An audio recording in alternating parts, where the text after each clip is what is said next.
Dá uma olhadinha aqui nisso que eu acabei de trazer para vocês como informação para a gente depois interpretar o texto bíblico propriamente dito. Paulo está escrevendo uma carta para resolver uma situação, uma treta entre dois irmãos que são totalmente distintos. Um é patrão, um é rico, o outro é empregado, talvez pobre, não tão rico quanto Filemão, certamente. E ele está entendendo que os dois agora, alcançados por Cristo, os dois são irmãos salvos, precisam de reconciliar-se.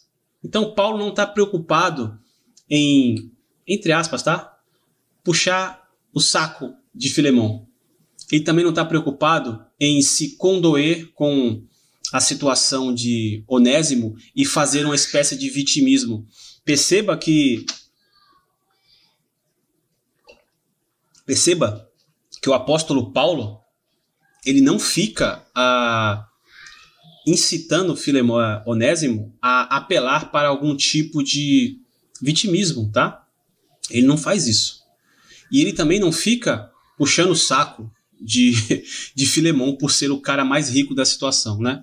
Eu tenho alguns clientes que têm muito dinheiro, eu trabalho com manutenção de piscinas, né? Eu dou aulas, eu gosto de dar aulas, mas eu ganho dinheiro limpando piscinas. E eu tenho alguns clientes, inclusive, que são milionários, né? E realmente, quando a gente olha o cara na frente ali, dá aquela impressão, né? Você automaticamente pensa na grana que ele tem, na grana que ele levantou, e dá aquela tendência no coração, né? De você se humilhar, se colocar abaixo dele ali, né? Então, é meio que natural, instintivo, precisa ser treinado no nosso coração essa postura, né? Porque se a pessoa perceber que você está se colocando por baixo, ela pisa mesmo, né? E Paulo não usa essa situação. Ele pega tanto Filemão quanto Onésimo e fala: vocês dois são irmãos em Cristo, ok? E fala para Onésimo num tom como se, depois a gente vai ver isso na carta, né? Como se ele falasse: ó, Onésimo, é o seguinte, tu me deve a tua própria vida, tá bom? Então, ou seja, nessa situação aqui, a tua grana não é de nada, não serve para nada, mas eu não vou apelar, né?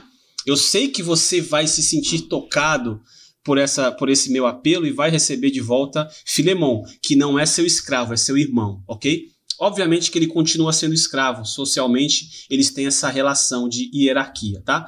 Mas Paulo coloca a situação no mesmo patamar, e qual é esse patamar que iguala tanto Filemão quanto Onésimo? É o próprio Cristo. Então é até uma das questões teológicas que são escritas na carta. Paulo fala sobre a cristologia, e ela serve como esse ponto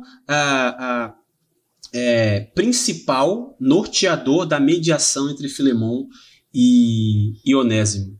Tem algum problema com seu irmão? Algum problema aí que você, de repente, se lembrou aí enquanto eu estou falando aqui?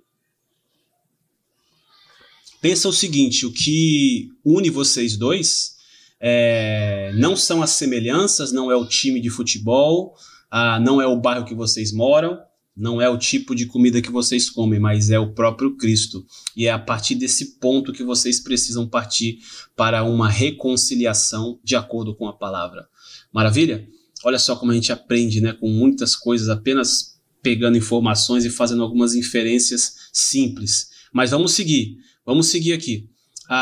Existem alguns cenários aos quais os teólogos trabalham, com os quais os teólogos trabalham, para dizer que Filemão, para sugerir qual é a treta entre Onésimo e Filemão. Existem alguns cenários. Eu separei para vocês aqui 5 cenários, ok? A partir dos estudos que eu fiz, eu separei 5 cenários, dos quais a gente vai discorrer rapidamente, e depois a gente vai trabalhar com... Eu vou escolher um para que a gente possa dar sequência nos nossos estudos, tá?